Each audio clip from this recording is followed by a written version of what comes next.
الحمدللہ، اللہ کا لاکھ لاکھ شکر ہے کہ جس نے اپنی یاد کی توفیق اور موقع فراہم کیا۔ لاکھوں اور کروڑوں درود حضرت محمد مصطفیٰ احمد مجتبیٰ حبیب کبریا امام الانبیاء خاتم النبیین صلی اللہ علیہ وآلہ وسلم کی ذات پر کہ جن کے طفیل مالک الملک نے یہ مہربانی فرمائی۔ آج ہم بات کریں گے کہ راہ سلوک میں، راہ تصوف میں بیعت کی کیا اہمیت ہے اور کیا کسی کا مرید ہونا جو ہے وہ ضروری ہے، مرشد کی کیا اہمیت ہے، راہبر کی کیا اہمیت ہے، ہادی کی اس راستے میں کیا اہمیت ہے، اس پر ہم بات کریں گے۔ جب ہم اس تناظر میں دیکھتے ہیں کہ جب کوئی بندہ راہ تصوف کا مسافر بنتا ہے تو جس طرح آپ دیکھتے ہیں کہ دنیا کا کوئی بھی کام جو ہے وہ بغیر کسی استاد کے، بغیر کسی راہبر کے، بغیر کسی مرشد کے، بغیر کسی رہنما کے اس کو بہتر طریقے سے انجام دینا جو ہے، آسان طریقے سے انجام دینا جو ہے وہ ناممکنات میں سے ہے۔ تو چونکہ راہ تصوف تو ایک بڑا ہی لطیف راستہ ہے، بڑا ہی باریک راستہ ہے، بڑا ہی حساس راستہ ہے، اور یہ کیوں کر ممکن ہو سکتا ہے کہ ہم بغیر کسی ایسے شخص کے جو اس راستے کو جانتا ہو، اس کے بغیر ہم اس راستے پر چل کر کیسے کامیاب ہو سکتے ہیں۔ تو اگر آپ یہ کہیں کہ بیعت کرنا تصوف کے راستے میں چلنے کے لیے، راہ سلوک کے راستے میں کامیابی کے لیے بہت ضروری ہے تو یہ غلط نہ ہوگا۔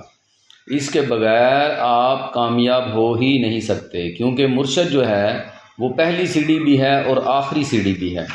پہلی سیڑھی اس لیے کہ آپ جب اس راستے میں قدم رکھیں گے تو آپ کو سب سے پہلے اپنے مرشد کے بتائے ہوئے راستے پہ چلتے ہوئے آپ نے اس راستے کو عبور کرنا ہے،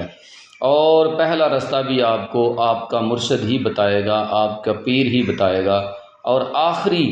منزل جو ہے نبی کریم صلی اللہ علیہ وآلہ وسلم کے قدم، وہاں تک پہنچانے والی ذات جو ہے وہ بھی مرشد کی ہی ذات ہوگی، راہبر کی ذات ہوگی، آپ کے پیر کی ذات ہوگی، آپ کے ہادی کی ذات ہوگی۔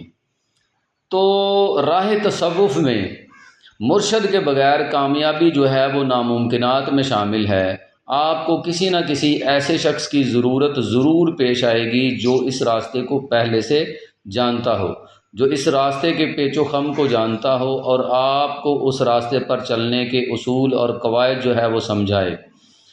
تو میرا کہنے کا مقصد یہی ہے کہ بیعت جو ہے وہ ہر حال میں ضروری ہے۔ اگر آپ راہ تصوف میں، راہ سلوک میں کامیاب ہونا چاہتے ہیں، اللہ کا قرب حاصل کرنا چاہتے ہیں، رسول اللہ صلی اللہ علیہ وآلہ وسلم کے قدموں تک پہنچنا چاہتے ہیں،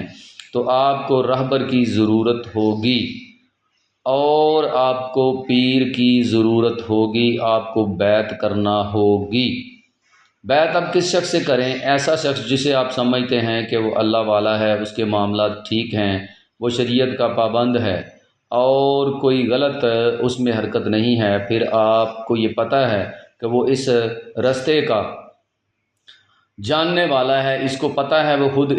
ان راہوں سے گزرا ہے، ان راہوں سے واقف ہے، تو آپ ایسے شخص سے اپنے آپ کو جوڑ لیں گے، آپ اس شخص کے ہاتھ پر بیعت کریں گے۔ بیعت کرنے کا مقصد یہی ہے کہ جو یہ شخص کہے گا میں وہی کروں گا، یعنی وہ اللہ کے راستے پر آپ کو لگائے گا، شریعت کے خلاف آپ نے اس کا کوئی حکم نہیں ماننا، باقی شریعت کے مطابق جو وہ حکم صادر فرمائے گا اس پر آپ نے عمل کرنا ہے۔ انشاءاللہ جب آپ اپنے پیر، اپنے رہنما، اپنے مرشد کی ہر ایک بات جو شریعت کے خلاف نہ ہو، دین اسلام پر قائم رکھنے والی ہو، وہ دین اسلام پر خود بھی کاربند ہو اور آپ کو بھی کاربند رہنے کی تلقین کرے، آپ کی روحانیت جو ہے، روحانی دنیا جو ہے اس میں ترقی کا باعث بنے، آپ کو بتائے کہ کس وقت کیا پڑھنا ہے، کس وقت آپ نے کیا کرنا ہے، تو آپ نے ایسے شخص کے ساتھ اپنے آپ کو جوڑ لینا ہے اور پھر